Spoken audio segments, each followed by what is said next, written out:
Welcome to the Real News Network. I'm Jessica Devereaux in Baltimore.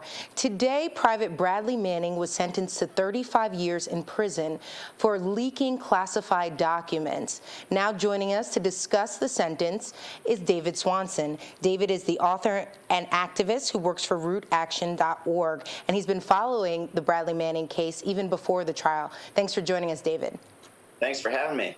So, David, what was your reaction to the sentence? It's outrageous. It's a crime.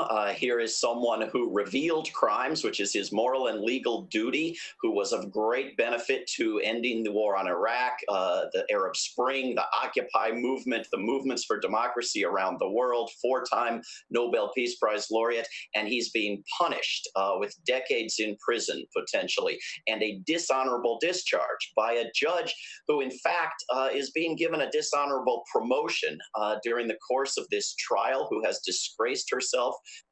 And here's a young man. Yes, he may get he'll get 3.5 years off immediately that he's already served. He may get time off for being a good prisoner and so forth. He may be out in a decade, but there's going to be a movement pursuing clemency and pardon.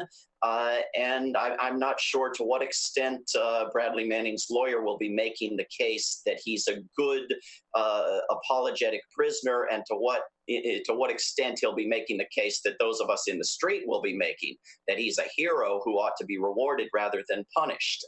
But that clearly is how he's going to continue to be thought of by the many, many people around the world and in this country who know the benefit he's been to democracy and transparency in government.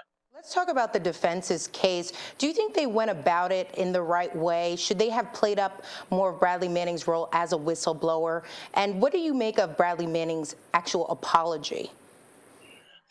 Well, you know, it's just galling to have to witness, as I did in the courtroom, Bradley Manning apologizing for what is rightly seen as a heroic act, and an act that he himself saw at the time, as documented in various chat logs, as a moral, legal act that he understood the risks of and that he understood the goals behind. And they were the goals of promoting democratic awareness and accountability. To see him apologize while the people responsible for the wars and the crimes are on book tour, having presidential libraries opened for them, going to golfing events for wounded warriors and so forth. It's just so incredibly frustrating. I can't offer him legal advice. I don't know whether he and his lawyers made the right move by apologizing and going to his personal troubles and suggesting that he was overstressed and not thinking clearly. Maybe they reduced his sentence from 90 years to 35 years by that strategy. Who am I to say? But there's the alternative that could have been pursued that would make more sense in terms of requesting a presidential pardon from a future president down the road, which would have been to insist consistently that he did the right thing, that he behaved morally and legally and ought to be rewarded and protected as a whistleblower.